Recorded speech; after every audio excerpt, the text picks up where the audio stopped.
All right. So, Matt, every morning I get up, I go have my coffee, and then I announce to the family that I'm going to go jogging, and then I don't. It's a running joke.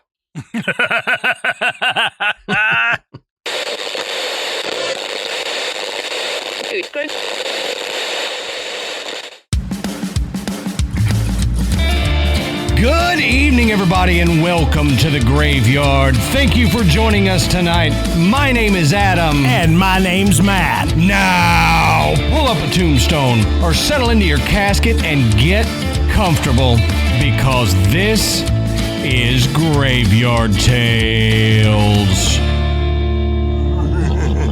All right, everybody, here we are again. Matt, how you doing tonight, brother? Man, I'm doing okay. Excellent. So, it's another beautiful day in the graveyard. That's right. I'm actually here at the house by myself tonight, which is odd. So, if you hear anybody talking in the background, please tell me because it's not my family and I'm going to have to go do something about it. But before we get into it, I want to say go check out the Podbelly Network at podbelly.com. You can find a list of shows that we're happy to be associated with, and you can find tips and tricks on podcasting if you're interested in that. So go over there, podbelly.com, and check them out. We want to thank tonight's sponsors, HelloFresh and Fume, and we'll talk more about them coming up in the episode. Also, while you're on the internet doing your thing, send over your listener stories because we're still accepting listener stories. We will be until like December 1st or so. Because every year we want to do our Christmas listener stories episode. And we would like to have y'all get involved in it this year. Yeah, absolutely. I mean, we're celebrating this tradition of the Victorian tradition of telling ghost stories around the fire on Christmas Eve. So we need those stories, and you guys have done so well in the past. We know you're going to knock it out of the park again this year. So send them on in, get it in early so that we can ensure that it's going to be on the show. Yep, exactly. And it's become a Graveyard Tales tradition. We've done it since the very first year that we started this show. So we want to keep it going. And like Matt said, y'all always knock it out of the park. And we've already gotten a few of them, so keep them coming. So Matt, that's all I've got for the housekeeping here. So why don't you tell us, what are we talking about tonight, brother? Well, before we get into that, I got something I wanted to show you, and I wanted your reaction. I didn't tell you about this. Oh, okay. All right, so do you know what bitty boomers are? Nope. Okay. So bitty boomers are I think they're trying to be the new Funko Pop, okay? Mm. They are these tiny Bluetooth speakers, okay? About yay big. They're mostly egg-shaped. And they have characters, you can get the Disney characters. They have some with football teams and, movies, cartoon characters, everything from Teenage Mutant Ninja Turtles to whatever. Right. Okay. I think I bought one for one of the kids when they first came out, had Fortnite character on it. Well, I found this one the other day, and I have no need for another Bluetooth speaker, but I thought this was too cool because this one isn't egg-shaped like all the rest. So I'm going to get this on camera. Oh, well, that's cool. I like that. So if you're watching the video, you're seeing what I'm showing. This is a miniature Bluetooth speaker that is Thing from the Addams Family. Yeah, I love that. More specifically, this is the version of Thing that's in the Netflix show Wednesday. Yeah, because it's all stitched up and stuff. And it just sits. I can't, I'll go the wrong way. It just sits up. That's cool. So I was like, it's too daggum cool. I got to have this for the graveyard. Yeah. And so I may have to look into those because. And it works. I mean, it really sounds good. We should say hashtag not a sponsor, but yeah, they are not a sponsor. They could be if Bitty Boomer wants to hit us up. That's right. We do not mind promoting Bluetooth speakers. I was like, that is cool. And I had yet to, I just picked it up yesterday. I had yet to tell Adam about it. And I was like, I'm just going to tell him on the show. Yeah, I like it. So, on that note, Matt, since you're telling us stuff, why don't you tell us? What are we talking about tonight, brother? All right. So tonight, Adam and I are going to dig into a theory that's hundreds of years old. And this is the hollow earth theory. Okay. The idea that the earth is not as we think it is. It's not solid with this molten core. Like we understand, it's the theory that I thought it was just like, I told Adam, I thought it meant it was like a gumball. Okay. Yeah. We're all on the outside on the crust and the inside is just open space. That's not exactly what it is. Nope. And it's far more complicated than that. Okay. And I'm not going to attempt to explain it. I'm going to leave that to Adam. Oh, good. But it's fascinating. And what is so fascinating to me is when this theory arrived. Yeah. You know, the time that it became, a popular idea. I'm going to say idea because I don't think it ever really took off completely. But let's get into it, Adam. Let's talk about what hollow earth really means. So, all right. You'll have to forgive me. I've got like a tickle in my throat that I can't get rid of for some reason. So I apologize. Well, if you'd quit shoving that feather down your throat, then maybe it'd go away. But it's my kink, Matt. I'm sorry. Don't kink shame me. He looks like Sylvester with all these feathers coming out of his mouth. Yeah, it's my thing. I'm sorry. Before we get into it, we'll say go check our sources down at the bottom of the show notes. You can find where we found all this information. You can continue the research. So what is the theory? Well, basically, the hollow earth theory is that the earth is just a shell with walls about 800 miles or so thick. Now, in the polar regions, they say that there are holes 1,400 miles across with edges that curve smoothly from the outside of the shell around to the inside. A sea or surface traveler could proceed over an edge of the hole like an ant crawling over the lip of a coffee mug from the outside to the inside and not be aware that he was actually entering the interior of the earth. I see that. And we were talking about that before we started recording. My brain cannot compute this. Right. This idea that you wouldn't know.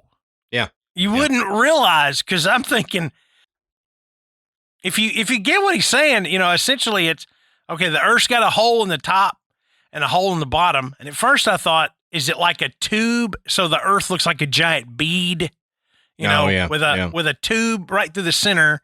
And it's not that. It's just that it folds under itself.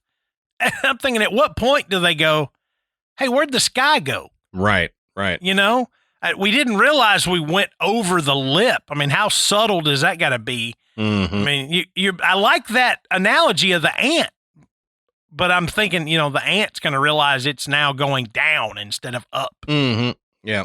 Well, that would be my thing, is gravity pulling on you differently. Yeah. But yeah. Now in 1692, astronomer Edmund Halley, yes, the same one that Halley's Comet is named after, speculated in a paper that the Earth was hollow. Looking at the Earth's magnetic field, Halley noticed that it was shifting and variable. So he believed that this was because the Earth was hollow and that the magnetic fields were being thrown off by 3 inner shells within the Earth, each with its own magnetic poles. So, if you don't really understand the composition of the Earth, then yeah, you could draw that inference from watching the magnetic field of the Earth shift. Right. And in 1692, they did not understand the composition of the Earth. Right. Now, Halley imagined the objections of critics of the theory, including that the outer shell could crumble and descend with gravity onto the inner circle, revealing the surface to the, quote, mole people below, essentially like this. Halley believed that the shells were, quote, lined throughout with a magnetical matter, or rather to be one great concave magnet, end quote. Or so the shell is kept up, given that magnetism is a stronger force than gravity. Really running wild with the theory, Haley proposed that there may be life down there, arguing that otherwise it would be pointless. So he's saying that there is a magnetic field to each of the shells, and they act like positive poles. So they're constantly pushing away from one another. Yeah. And I love this this argument that there's got to be life down there, otherwise it would be pointless. Right. I think I've heard people use a similar argument for life on other planets. Right. Because it's okay, if we have all these planets and all these other galaxies, there's got to be life there. Otherwise, what would be the point? And right. What's the point in having another planet? That is such a human view. True. If it's not human, then it's not crap. That's kind of the way it feels. It's just like, well, we're just a part of this universe, really. I don't know if we're gone, the universe is still going to be here. So it's like, it's kind of a little bit of hubris there. But I get what he's saying. In our understanding, why would it be this way? Mm-hmm. If there wasn't something living there, why would it exist at all? Right. Yeah. Now, quote, since it is now taken for granted that the Earth is one of the planets and they are all with reason supposed habitable, why then should we think it strange that this prodigious mass of matter should serve only to support its surface? Why may not we rather suppose that it's so disposed by the almighty wisdom as to yield as great a surface for the use of living creatures as can consist with the conveniency and security of the whole, he wrote. So basically, he's expounding on what we just talked about, that if this whole thing was made, why not make all of it inhabitable? Yeah. Is what he's saying. So he's, and Haley's an interesting cat because, he's basically telling you that he's a creationist, mm-hmm. and he believes in divine intervention that led to the formation, of the universe, definitely of the Earth. So that with that, again, I think you have a tendency to put human views on an almighty being who would have said, "Oh, well, I can put a little inside thing here, and I can put more animals and creatures there." Right. Even then, I think it's odd to think that if there is an almighty creator, that we would have any clue what his thought process or her thought process would be in the creation of the universe. Right. Well, he also added that, quote, we ourselves in cities where we are pressed for room commonly build many stories, one over the other, and thereby accommodate a much greater multitude of inhabitants. So he's saying, why not have like stories of Earth levels? Yeah. It's like we're turning the Earth into a giant condominium. Mm-hmm. Basically. Now, there are many variations of hollow Earth theory, some of which propose everything from there being an underground kingdom called Agartha, or that there are Nazis lurking inside the hollow Earth space and biding their time. Oh, and yeah. I love I've that. heard that one. Yeah, that's just the Third Reich went underground in the hollow Earth to bide their time. Yeah, and other believers have gone as far as to say that aliens are down there, Vikings. Dude, if Vikings are down there, I'm going. That's right. I'm going. But they have to be exactly like they were. I don't want to go down there and meet like modern Vikings. No. Vikings with smartphones. Well, and here's a funny aside to that, but it proves what you're saying.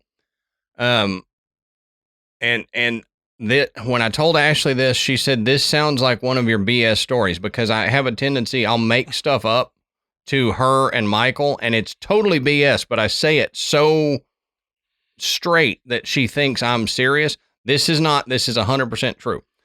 There was a Viking king named Bluetooth. Yes, it was. He is the reason that Bluetooth is named Bluetooth, because he was a great communicator and brought Viking clans together. Yes. The logo for Bluetooth is his name, the initials for Bluetooth in whatever form they used. The runic alphabet, yeah. So I don't want to go down there and find Bluetooth using Bluetooth speakers, is basically where I was going. But isn't that the coolest story? I remember the first time I saw that, I was like, to just know that there was people that said, all right, we got to name this technology. And they looked into history and found all that and did it. I know. I love it. That stuff blows me away. I love it. But Adam, they also believe, but we got off on Vikings, but you said the Nazis. How about this theory is great. Adam and Eve. The Garden of Eden was actually underground. And when they were banished from the Garden of Eden, they were banished to the surface. Okay. All right. You got to go to the surface. And then in the same biblical vein, the lost tribes of Israel migrated from the surface to the inside. Oh, okay. And so that's how they became lost. All right. I mean, it's just. I love the theories, because it's like, if the earth is hollow, you can't 100% disprove that. Yeah, exactly. You can't. So I love it, because it's like, well, maybe. I don't know. Anything goes on down there. Yeah, I've heard dinosaurs and stuff still down there. Yeah. Everything. But I mentioned Agartha, so we need to look at Agartha. Now, Agartha is a legendary city that is said to reside in the Earth's core and is the center of the hollow Earth theory. The capital of Agartha is known as Shambhala, or Shangri-La. And Matt and I have talked about doing of Shambhala. Yeah. Remember that song? I do, unfortunately. Matt and I have talked about doing like an episode on Shangri-La, because it's supposed to be, this mythical city where it's like heaven. Mm-hmm. But apparently Agartha, in the hollow earth, the capital city is Shambhala. So it is heaven there in hollow earth.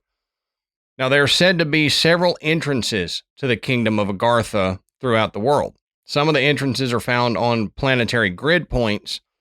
It says indwells and outwells of energy. So let's look at a few of these supposed entrances to the hollow earth. The Kentucky Mammoth Cave. Oh, yeah. Now, I told you before we started rolling, Matt, to me, if there's going to be a hollow earth, the entrance is not going to be a 1,400 square mile hole at the pole. It's going to be through caves. Yeah. We're going to have to get there through caves. So this one, if it's legit, I believe that the Mammoth Cave system is the entrance, one of the entrances. Also Manaus, Brazil, Morona, Santiago in Ecuador, Mount Epomeo in Italy, the Himalayan mountains in Tibet, and that's where most Tibetans say Shambhala is in the Himalayan mountains. So if that's the case, maybe they're not far off. You do have to go into the Himalayan mountains to get to Shambhala. It's not on the peak. You have to go down. Maybe that's why nobody's found it. Mongolia, or more exact, the border of Mongolia and China, Rama, India, through the Great Pyramid, through King Solomon's Mine, obviously the North and South Poles, like we said, and Mount Shasta, California. And that's interesting that Mount Shasta is on this list, because if you remember back when we did an episode about all the weird stuff that happens in and around Mount Shasta, one of the ideas that we touched on was that there was this ancient civilization that lived under the mountain. Mm-hmm. And that these disappearances were people that had found an entrance to this underground civilization. Right, right. And, and then they go a step further and say that they could be reptilian and all this stuff. But it's interesting that Mount Shasta shows up here, and there is all those weird disappearances that have happened around that area. Yeah. Could there be something to it? Yeah. I don't know, but it makes it interesting. It makes me think, did one of these begat the other one? Like, because there all that weird stuff and the theories that have come out about, could there be something underground at Mount Shasta? Is that why it's on this list, or vice versa? Yep, it's possible. Now we need to look at the inhabitants of the Hollow Earth, because, like Haley said, if there's nobody down there, what's the point? Right. So, now apparently the old ones are supposed to live there, and you've heard me talk about the old ones. I believe that there are old entities on the Earth that have been around since creation, but let's look at what they say here. In an article entitled "The Hollow Earth Myth or Reality" for Atlantis Rising, Brad Steiger writes of the legends of Old Ones, an ancient race that populated the surface world millions of years ago and then moved underground. Quote, "The Old Ones, an immensely intelligent and scientifically advanced race," Steiger writes, "have chosen to structure their own environment under the surface of the planet and manufacture all their necessities. The Old Ones are hominid, extremely long-lived, and predate Homo sapiens by more than 1 million years. The Old Ones generally remain aloof from the surface peoples, but from time to time, they have been known to offer constructive criticism, and it has been said they often kidnap human children to tutor and rear as their own." All right, Matt, so let's take a second and talk about HelloFresh. Now, with HelloFresh, you get farm-fresh, pre-portioned ingredients and seasonal recipes delivered right to your doorstep. You can skip the annoying trips to the grocery store, and you can count on HelloFresh to make home cooking easy, fun, and affordable, and that's why it's America's #1 meal kit. Now, the holidays, they're right around the corner, and HelloFresh can help take the stress out of dinner by delivering everything you need to cook up a tasty meal right to your door, which saves you tons of time. And it's true. We just did it. We got our box in, and a night or two ago, we made it's chicken street bowls is what it was called, and it's like chicken thigh meat that diced up on yellow rice with like a cream sauce and pita bread. And that was so good. Man, it sounds good. Oh, that was so good. I ate more than I should have, because it was one of those things. It's like, I'm full, but I want to taste this some more. So I went back and got more.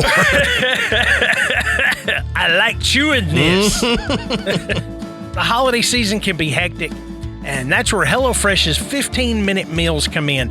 These quick fixes help you get a wholesome meal on the table in less time than it takes to get delivery. That's wild. And my kids absolutely love delivery. True. I mean, I could have a mountain of food in the house. Can we order out? Can we? Mm-hmm. No, but I'm telling you what, if that HelloFresh box is there, they're not wanting delivery. Yep, that's true.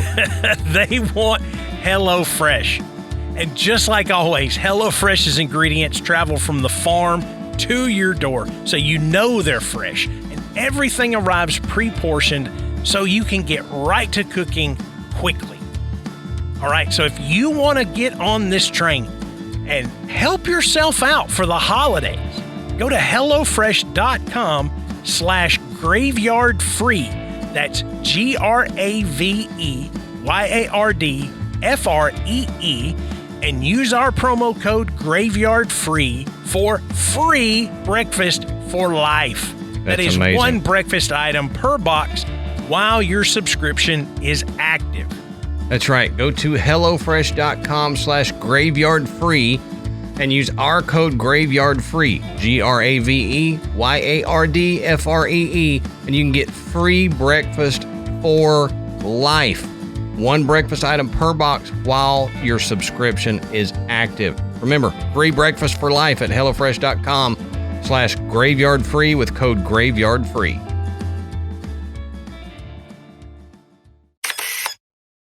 So, I mean, what if weird sightings of cryptids and stuff are things coming up from the old ones down there? That's an idea.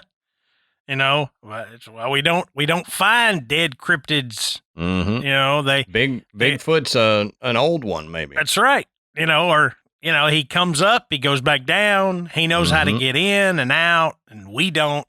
He's a hominid, and they say he uses caves a lot, so maybe. Yeah. That's an interesting thought. I really hadn't considered that, but yeah. The Elder Race. Now, one of the most controversial tales of inner Earth dwellers is the so-called Shaver mystery. In 1945, Amazing Stories magazine, under the editorship of Ray Palmer, ran a story told by Richard Shaver, who claimed he had recently been the guest of what remained of an underground civilization. Although few really believe the story, and many suspect that Shaver may actually have been psychotic, Shaver always averred that his story was true. So and I think when people, especially with this story, when people think about an underground civilization, they don't think deep enough. I mean, they're thinking like, somebody they've dug down about 200 feet, right, and there they are. But when you bring this up with Hollow Earth, it's way, way, way, way, way down there.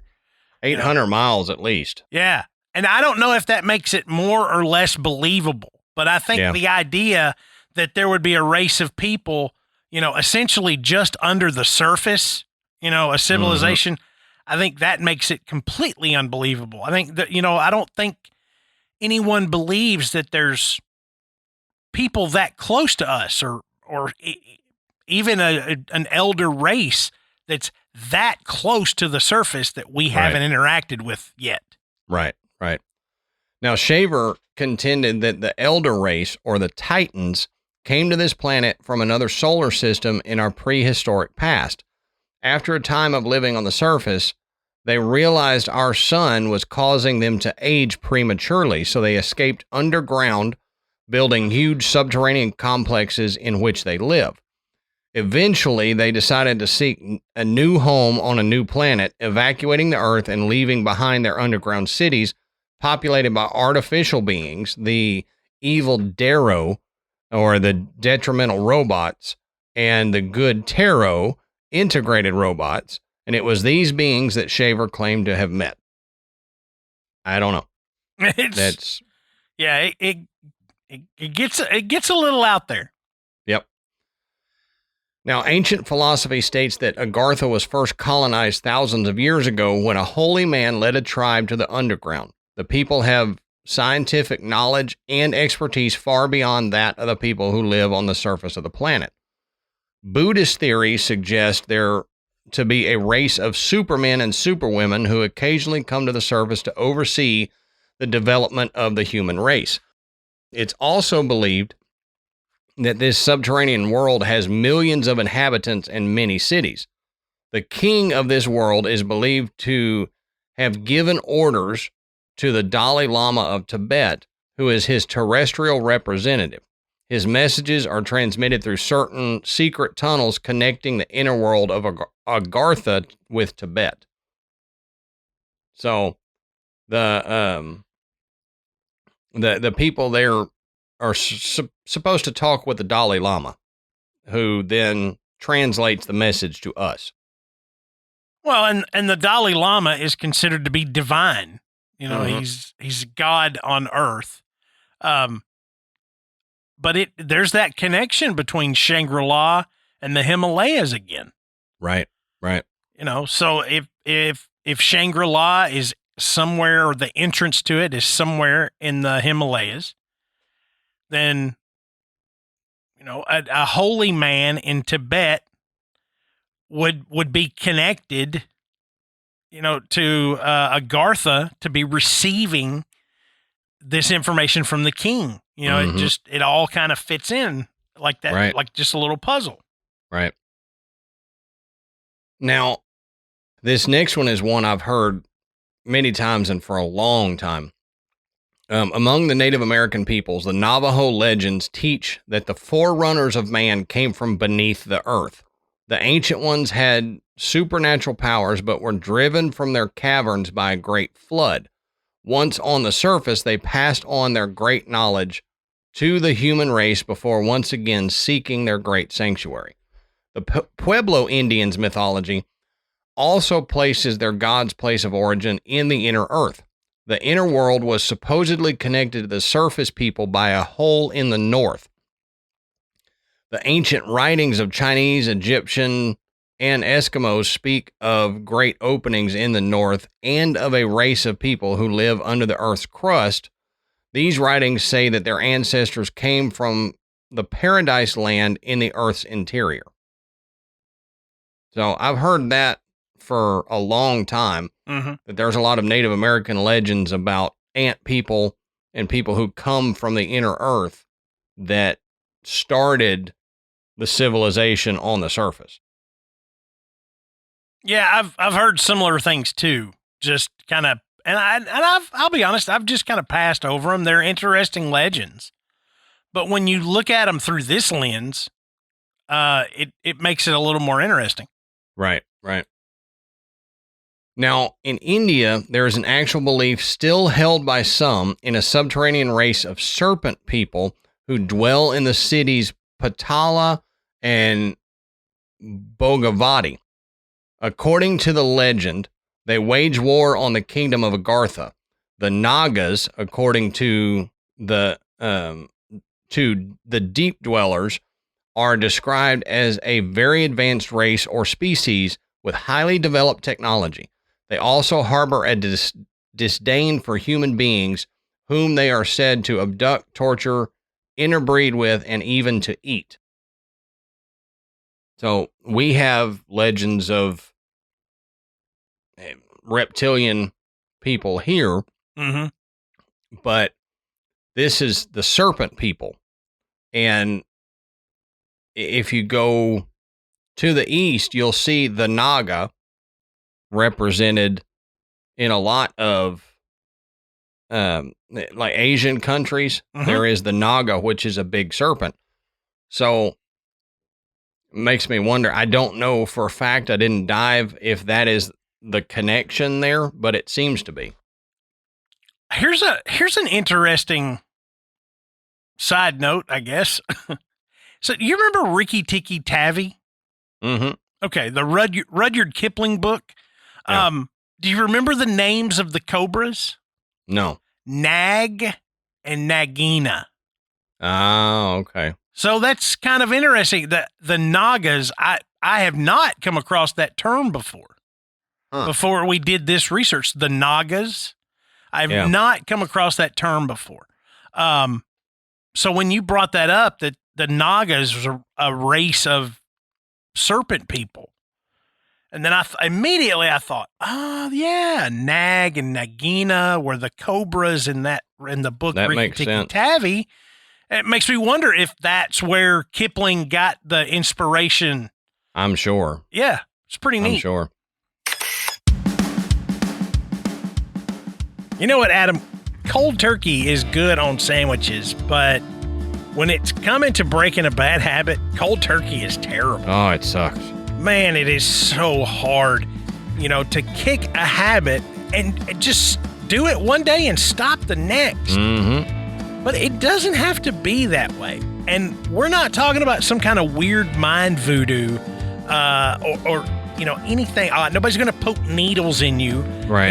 Nothing's going to happen.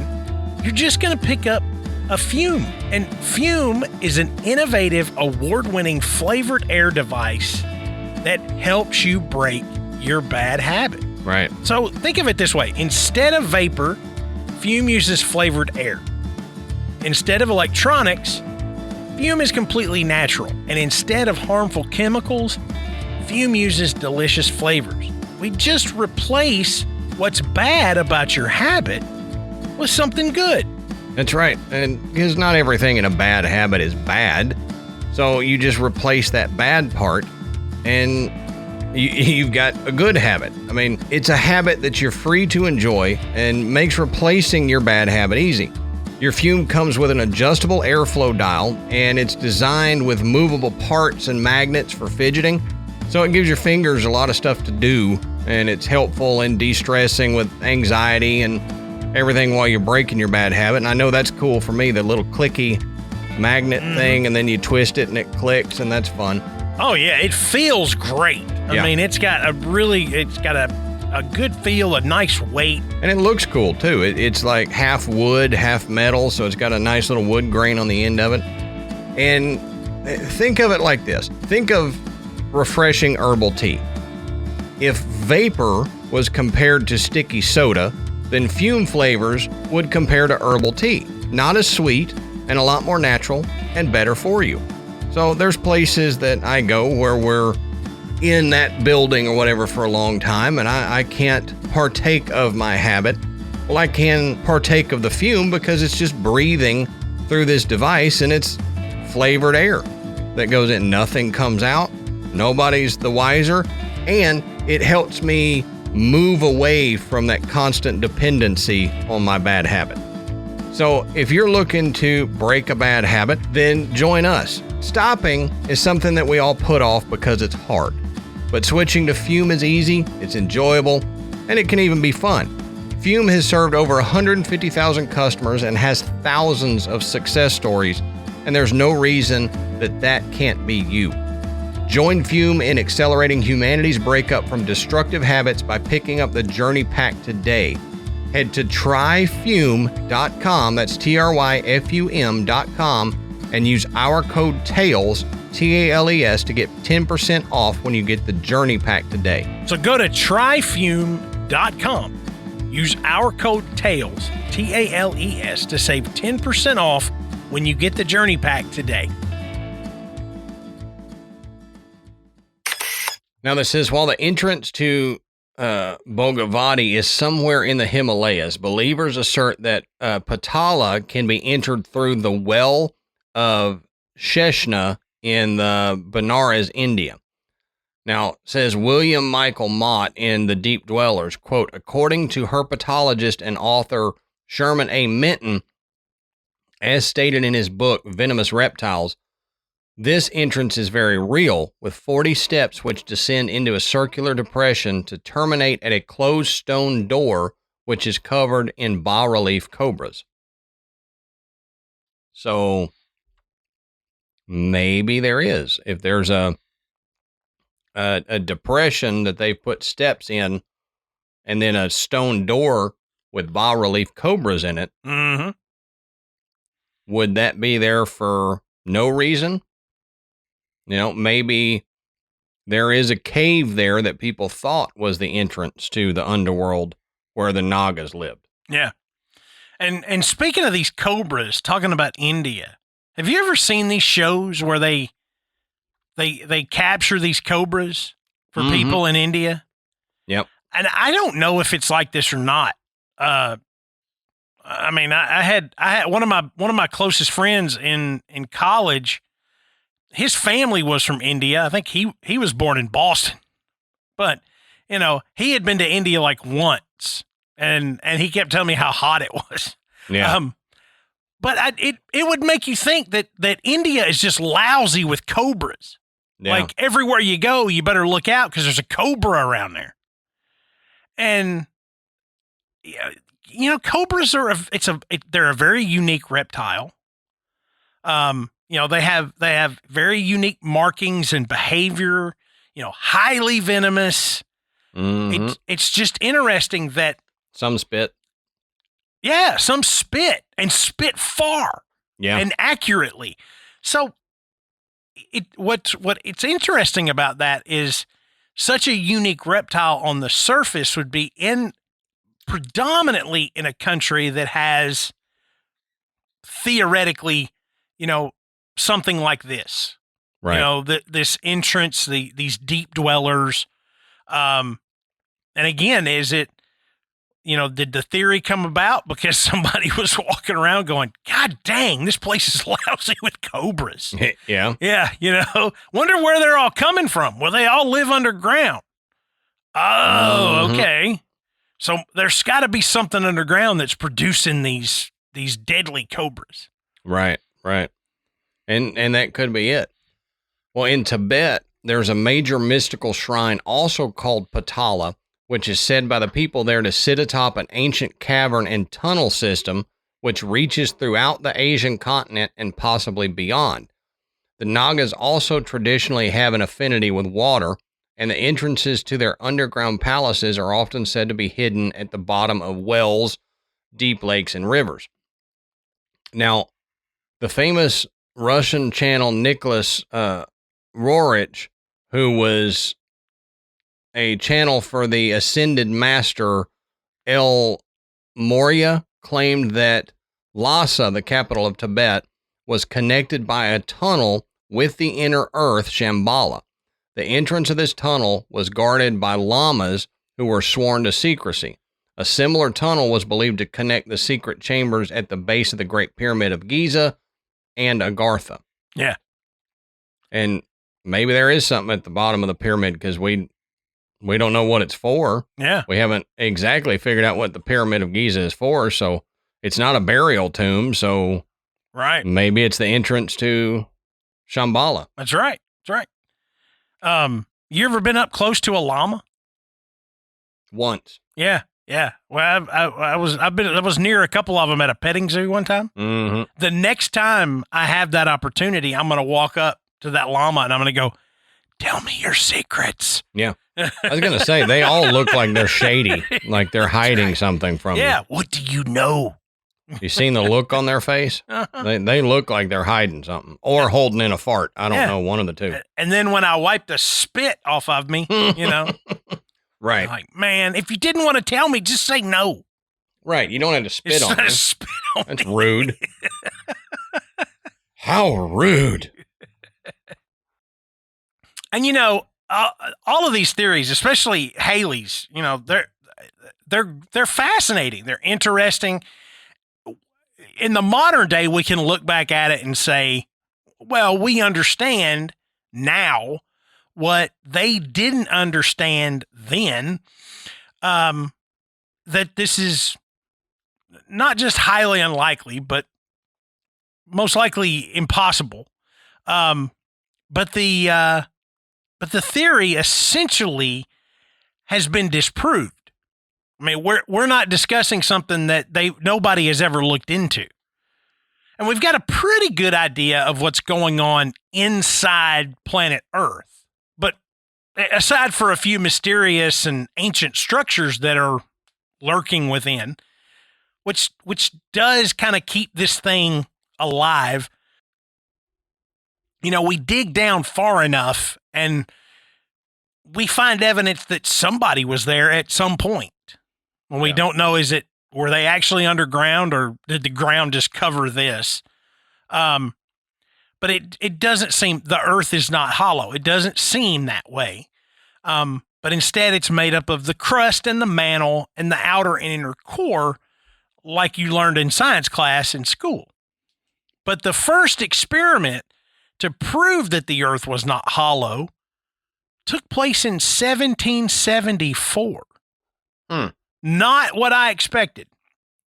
But scientists use a mountain in Scotland to calculate the density of the earth. And the team showed that the sheer mass of Mount Schiehallion, well, I'm saying that terribly wrong. Schiehallion?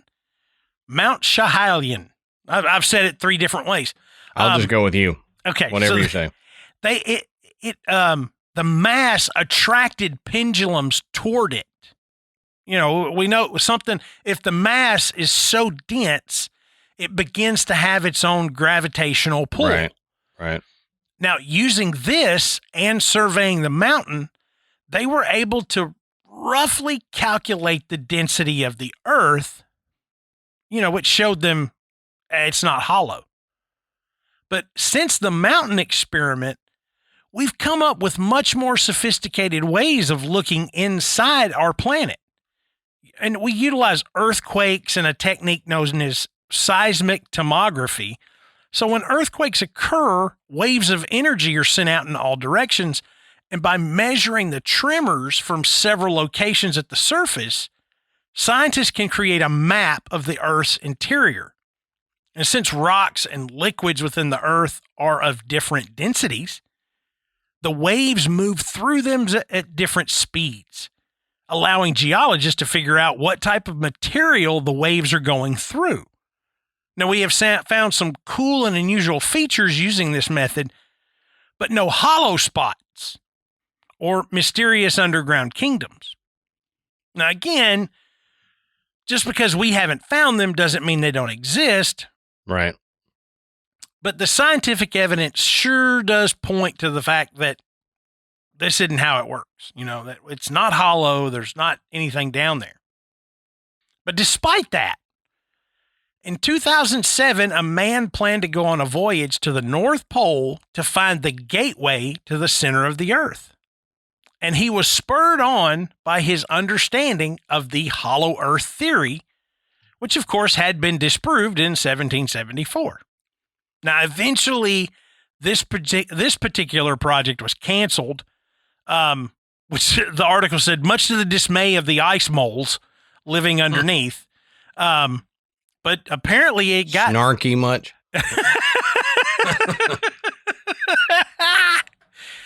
But apparently this voyage got pretty far before it just completely, fell apart. They had an icebreaker ship to go up there and just plow through the polar ice cap until they just sailed right into the opening to the center of the hollow Earth. It didn't occur. That's a shame. But even with the evidence of the calculated density, not everyone was fully convinced that the Earth was not hollow. So 50 years after the mountain experiment, Captain John Cleve Symes Jr., an American Army officer, released his own theory on a hollow Earth. In 1818, Symes issued his circular number 1 to, quote, each notable foreign government, reigning prince, legislature, city, college, and philosophical societies throughout the Union, and to individual members of our national legislature, as far as the 500 copies would go. He just did everybody then. That's right. Just get it out there. Now, circular number 1 states, I declare that the Earth is hollow and habitable within, containing a number of solid concentric spheres, one within the other, and that it is open at the poles 12 or 16 degrees. I pledge my life in support of this truth, and I am ready to explore the hollow if the world will support and aid me in the undertaking. So we should have sent him. Yeah. So Symes believed that, like Halley, these were essentially concentric circles, one inside the other, like Russian nesting dolls. Mm-hmm. Except Symes believed that there were 5, where Halley believed that there were 3. Yeah. But, much like Halley, he believed that there was life down there, or that human life from the surface could be sustained down there. And he wanted to find out. So after Symes circular number 1, went out, he pretty much got ridiculed. I mean, he got laughed off the stage, essentially. Yeah. I mean, nobody was really interested in the idea of a hollow Earth, and certainly no one was up for funding an expedition to go there or to even try, especially after the 1774 mountain experiment. So he was pretty much dismissed. And that information is according to his son, Americus, that said, he wrote, this was his theory. And, he tried to pick up where his dad left off. But nobody was buying it. But one thing that did come of it is these openings across the planet that make it into the hollow earth, that make it below the surface, have become known as Symes holes. Symmes, Symes holes. And that was pretty much from literature, because there are several books throughout history that utilize this idea of there being a hollow earth. And they're fictional, but they pull from Haley and Symes theories on how it worked, what would be there, to create their fictional stories. Right. So since Haley and Symes, scientists have amassed evidence proving the Earth isn't hollow. Andrew Campbell, a professor of geophysics at the University of Chicago, said the most straightforward explanation is that Earth's density is greater than that of the rocky layer comprising its crust. He says Earth has a density of 5.5 grams per cubic centimeter on average, counting all the mass of the planet, while rocks in the crust have a density of 2.7 grams per cubic centimeter on average. So if our planet was hollow, the density would be lower, not greater, than the density of its crust. Yeah. So essentially, Campbell is saying, since the Earth gets more dense as we go down, it can't be hollow, because if it were hollow, the density would be much, much less the deeper we go. Mm-hmm. And so Adam said this earlier. It's like, well, we can't disprove this. So I looked up, if we can't disprove it, how close can we get? Right. How far can we actually drill down and find out? So I looked this up. The koala, it's not koala, looks like koala. The Kola, Kola, the Kola super deep borehole on the Kola Peninsula of Russia reached 12,262 meters. That's 40,230 feet. And it is the deepest penetration of the Earth's solid surface. The German Continental Deep Drilling Program at 9.1 kilometers, which is 5.7 miles, has shown the Earth's crust to be mostly porous. So it when you say, it's porous, well, it's not solid, just complete solid rock. It's got openings and so forth. It's like sediment. You don't dig and the ground is 100% solid. It may have microscopic holes that you can't see with your eye, but it's not 100% solid. Mm-hmm. But imagine that. 40,000 feet. Yeah. You think about it. Commercial airliners fly around 36,000 feet. Mm-hmm. And you think about how high that is, you can still see it. Yeah. That's how far down this Kola super deep borehole is. Yeah. The theory is that the shell of the Earth, the outer shell, is 800 miles thick. Right. So we're not even getting close. No, we wouldn't have made it to test that theory. Yeah, 5.7 miles out of 800. Mm-hmm. You hadn't even started that journey. Right. Right. So Adam's right. we can't really prove this, not in the old-fashioned way. No, we've not been there, and we have really good guesses according to the data and the studies that we've done. Now, don't get me wrong. I don't think the earth is hollow.